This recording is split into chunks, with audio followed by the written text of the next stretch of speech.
want to do in this video is familiarize ourselves with the notion of a set and also perform some operations on sets. So a set is really just a collection of distinct objects. So for example, I could have a set, let's call this set X.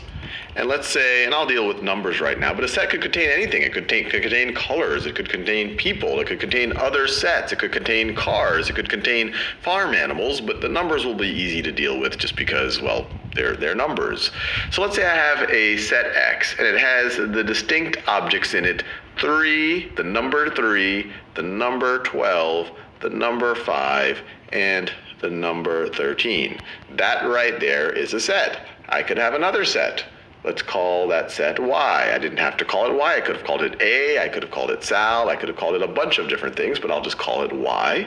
And let's say that set Y, it's a collection of the distinct objects, the number 14, the number 15, the number 6, and the number 3.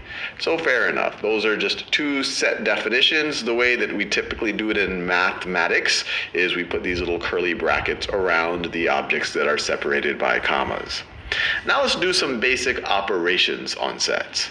And the first operation that I will do is called intersection. And so we would say X intersect the intersection of X and Y. X intersect Y. And the way that I think about this is going to yield another set. This is going to yield another set that contains the elements that are in both X and Y. So I often view this intersection symbol right here as AND. So all of the things that are in X and in Y. So what are those things going to be? Well, let's look at both sets X and Y. So the number 3 is in set X. Is it in set Y as well? Well, sure, it's in both.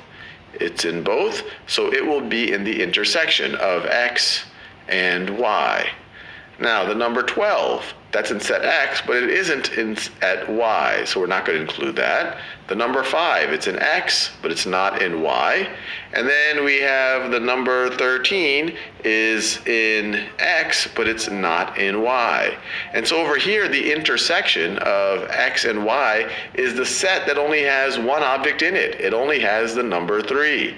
So we are done. The intersection of X and Y is 3. Now another common operation on sets is union. So you could have the union of X and Y, and the union I often view, or people often view, as OR. So we're thinking about all of the elements that are in X or Y. So in some ways you can kind of imagine that we're bringing these two sets together. So this is going to be, and the key here is that a set is a collection of distinct objects, and the way we're conceptualizing things right here, this is the number 3. This isn't like somebody's score on a test or the number of apples they have, and so there you could have multiple people with the same number of apples. Here we're talking about the object, the number 3, so we can only have a 3 once, but a 3 is in X or Y, so I'll put a 3 there. A 12 is in X or Y. A 5 is in X or Y. The 13 is in X or Y. And just to simplify things, we really don't care about order if we're just talking about a set.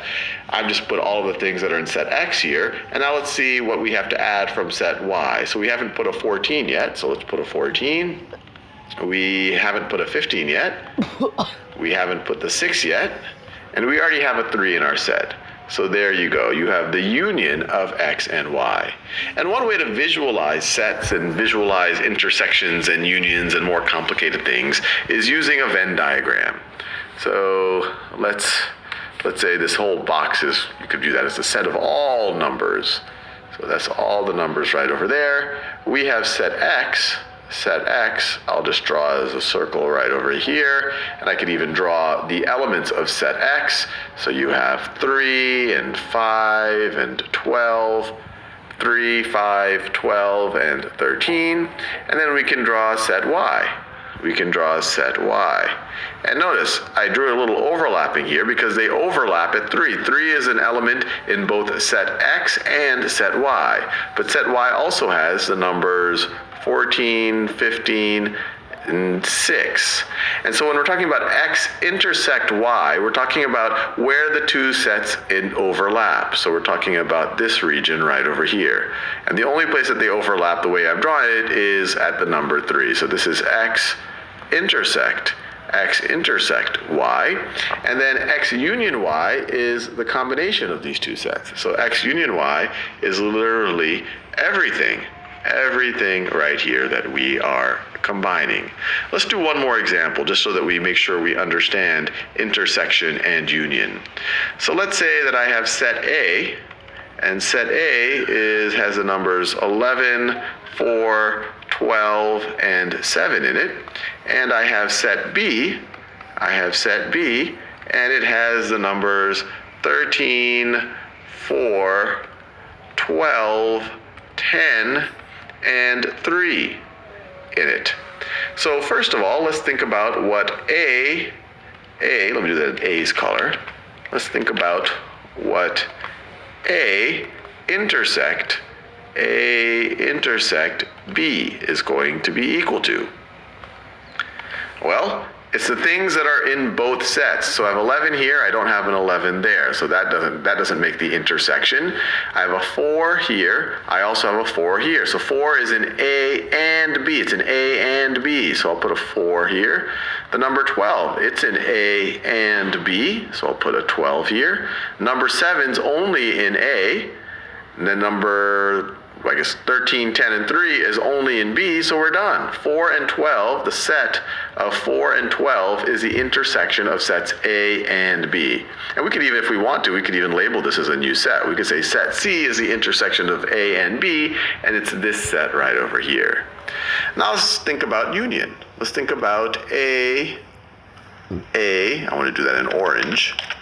Let's think about A union B. What are all the elements that are in A or B? A or B? Well, we can just literally put all the elements in A, 11, 4, 12, 7, and then put the things in B that aren't already in A. So let's see, 13, we already put the 4 and the 12, a 10, and a 3.